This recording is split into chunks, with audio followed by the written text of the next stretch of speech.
Welcome back. Kids are heading back to school, and for many of them, that means back to sports. So, for parents, how do you make sure they are staying healthy on the field or the court? Well, our next guest is joining us to answer that question. Please help me welcome Camille Bordelon. She is the manager of sports medicine at Children's Hospital New Orleans. Welcome to the show. Thank you. Hi, how are you? I am doing good. Thanks for being here because, look, academics are important in school. We all know that, but so are the sports. And I know so many kids are ready to get back on the courts and the fields. But before they do, I want to ask you, what should parents do to help prepare their kids for school sports this year?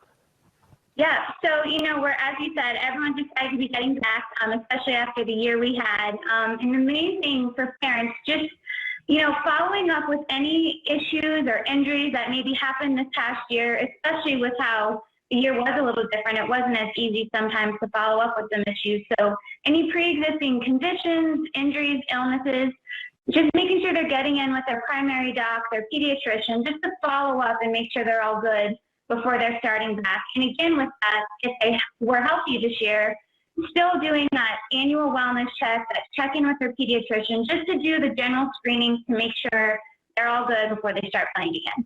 So important to know, get that physical, everyone. Now, I'm curious, Camille, before we talk about different injuries that children may get while playing school sports, is there like a ranking system that parents should know when trying to decide what sport to play for their kids? Like, is football the most dangerous? Is soccer the most dangerous? How do they determine that? Right. So, in general, anything can be dangerous in a way, but the way typically we rank them is contact and equipment sports. So your football, your lacrosse, your hockey. I don't know much hockey is around here, but in general, think about the equipment, and then with that, you throw in the contact. So that's kind of your first rank of what we would consider most dangerous, or I say most high risk, right? And then from there, you kind of trickle down through the landing, think about like gymnastics and volleyballs with jumping. But so kind of your contact and your equipment are kind of your top of your pyramid, and then scale down through there. Some great tips. Now let's talk about injuries. We don't want the children to get injuries, but if unfortunately they do get an injury, what are some specific injuries parents should be on the lookout for when their kids are playing school sports? Yeah, so right now, especially in South Louisiana, heat illness, dehydration is one of the biggest things we want parents to look out for. It's very easy, to think just because, your kid's playing, they look fine. But with the summer heat, which kind of lasts, as snows throughout most of the year, heat illness, dehydration is a big one we want to look out for. Also, overuse. Nowadays, kids are involved in all kinds of sports, all kinds of seasons. They transition from one season to the next, summer league to training sessions and through the school year. So overuse is also something we really want to look out for. We want kids to play all the sports. We want them to be involved and active, but we also want to make sure they're getting that adequate rest, their body's being allowed to recover so they can keep playing those multiple sports. That is so true. So when we talk about trying to prevent these injuries, whether it's heat illness or overuse, is there any tips you can offer parents? Is it really to just talk to your kids? Yeah, absolutely. So talking to your kids, the biggest one, talking and listening, but also, so we'll go with heat, making sure they're hydrated, not just during, but before, during, and after practice and training sessions.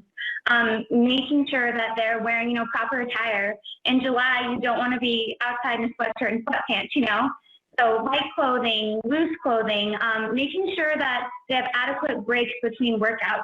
Some kids train in the morning and then they're training again in the afternoon. So paying attention to the time of day they're training, being out in the heat, again, making sure they have water, sports drinks, making sure they're fueled properly with food. Kids sometimes won't eat breakfast and then they train till the afternoon till they get home. So making sure they're prepared and have all the resources they need. And also the big thing with listening to them. If they feel dizzy, nauseous, don't look right, making sure you're checking in and making sure they're getting the breaks, and kind of the same to make sure the parents are talking with the coaches about these things. Some great tips this morning. And also talk to your kids, but also talk to the coaches, because sometimes the kids love the sport so much that they may just, lie a little bit to their parents so that they can keep playing. Yeah. But those are some great things to look out for this morning. Thank you, Camille, for joining us this morning. And hey, we have 2 more resources for you all. If you're looking for more tips, visit nata.org or CHNOLA.org for more information on how to keep your kids safe during this upcoming sports season. All right, everyone, stick with us. We'll be right back.